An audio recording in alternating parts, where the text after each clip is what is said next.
राज्यसभा सांसद रेखा शर्मा जी हमारे साथ मौजूद हैं, उनसे बात करते हैं। मैडम, आज बजट आया है, किस तरह की प्रतिक्रिया? बहुत खुशी का दिन है। मुझे लगता है पर्सनली, मेरे लिए पर्सनली भी, और लोगों की खुशी देखें तो लोगों के साथ खुश होने का मौका है। देश की पॉपुलेशन का अधिकतर हिस्सा मिडिल क्लास का है और मिडिल क्लास के लिए आज तक का ऐसा बम्पर बजट कभी नहीं आया। 7% से 12% तक की जो छूट मिली है, अब 12 लाख तक की लोग अब नहीं देंगे उस पे इनकम टैक्स। अधिकतर हमारा ये कहना होता था कि हमारी जो आय का हिस्सा है इनकम टैक्स में चला जाता है, वो बचत होगी और हम अपने परिवार के लिए बेहतर कर पाएंगे। तमाम महिलाओं से लेकर तमाम अगर वर्गों से बात करें तो तमाम वर्गों को कुछ ना कुछ दिया गया है जी, किसानों से लेकर यूथ को, महिलाओं को, SC ST समाज की महिलाओं को, आप उद्योग को, इंफ्रास्ट्रक्चर को, हर जगह आप कोई नाम लीजिए, हर जगह कुछ ना कुछ अच्छा करने की कोशिश की गई है।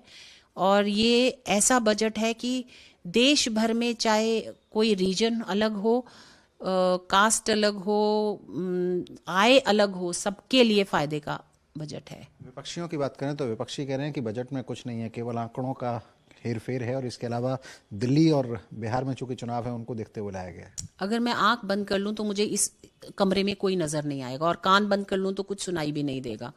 तो इन्होंने वही काम किया हुआ है और मुझे लगता है कि ये आंख भी बंद है उनकी और कान भी बंद है, लेकिन कान, गलत चीजें सुनाई देती हैं इनको, इनके कानों में अच्छी चीजों के लिए बंद है। इनको गलत चीजें नजर आती हैं लेकिन अच्छी चीजें नजर नहीं आती हैं। तो ये चॉइस है, आप अच्छा नजर देख, आप गलत में भी अच्छा ढूंढ सकते हैं लेकिन ये अच्छे में भी गलत ढूंढते हैं। तो मुझे लगता है इनको अभी सुधार की ज़रूरत है, इनको लोगों की पल्स पढ़ने की ज़रूरत है। अगर आप लोगों की पल्स नहीं पढ़ोगे तो आप जिस तरह से नीचे की तरफ, गर्त की तरफ जा रहे हो, उतनी ही तेज़ी से जाते रहोगे। हमें भी स्ट्रांग ऑपोजिशन की ज़रूरत है। तो आई विश देम वेल कि आप थोड़ी सी अक्ल आए और आप स्ट्रांग हो ताकि हम लोग भी अच्छा काम कर सकें। बिना ऑपोजिशन के भी हम लेथार्जी हो जाती है। तो स्ट्रांग ऑपोजिशन को बनने के लिए आपको लोगों की पल्स पढ़ने की जरूरत है। दिल्ली चुनाव की बात करें, चूंकि दिल्ली में काफी सक्रियता के साथ आप लोगों के बीच में जा रही हैं, क्या माहौल दिख रहा है, क्या कह रही है दिल्ली इस बार? दिल्ली कह रही है बीजेपी आएगी और भारतीय जनता पार्टी आएगी। दिल्ली मोदी जी के साथ है। दिल्ली चुनाव में बदलाव चाहती है। दिल्ली आपको भगाना चाहती है, आम आदमी को भगाना चाहती है, और दिल्ली केजरीवाल को देखना भी नहीं चाहती। दिल्ली चाहती है कि केजरीवाल वापस जाए जहां से अभी आए हैं वो थोड़े दिन के लिए। बहुत सारी वजहें हैं। आप, सड़कें नहीं हैं, गंदगी है, हवा गंदी है, पानी गंदा है, यमुना गंदी है, गंदा दिल है, इंसान गंदा है, इसलिए दिल्ली नहीं चाहती कि वो आए। बड़ा आरोप लगाया, उन्होंने कहा कि हरियाणा ने जहर मिला दिया है दिल्ली आने वाले यमुना के पानी में।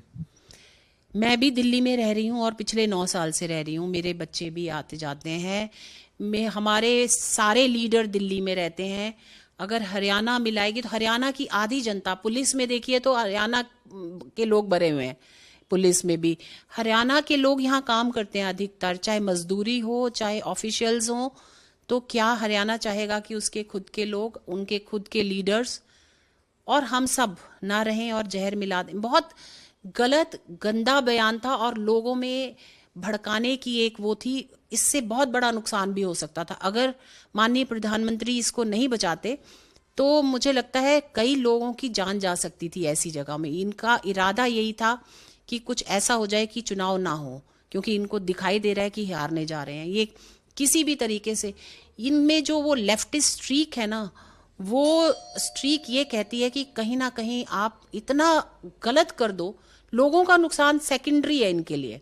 इनको सिर्फ अपने जीतने की थी और इस समय वो, उनको मालूम है वो जीत नहीं सकते, तो वो चुनाव रोकना चाह रहे थे। थैंक गॉड कि लोगों ने इनकी नहीं सुनी। ऐसा कोई वो नहीं आई न्यूज़ जिसमें लोगों का नुकसान हो सके। तो मुझे लगता है अरविंद केजरीवाल को अपना मुंह बंद रखना चाहिए। लोग जो कहना चाहते हैं उसे स्वीकारना चाहिए। अच्छा, क्या वजह है कि अभी चुनाव चल रहे हैं, नतीजे आए नहीं हैं, वोटिंग अभी होनी बाकी है, आम आदमी पार्टी के 8 विधायक पार्टी छोड़ देते हैं?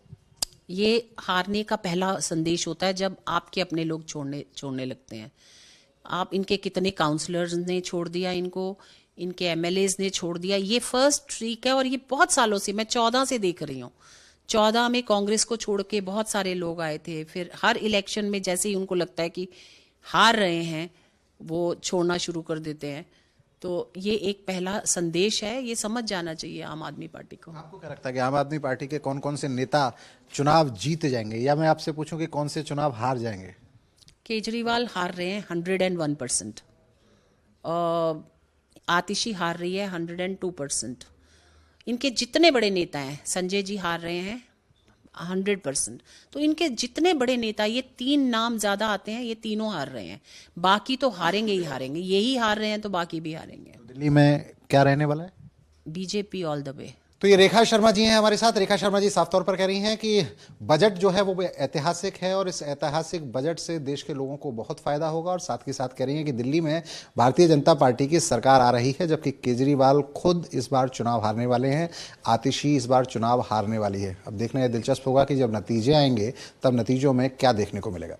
कैमरामैन राजेश त्रिपाठी के साथ दीपक गौतम, सूर्य समाचार।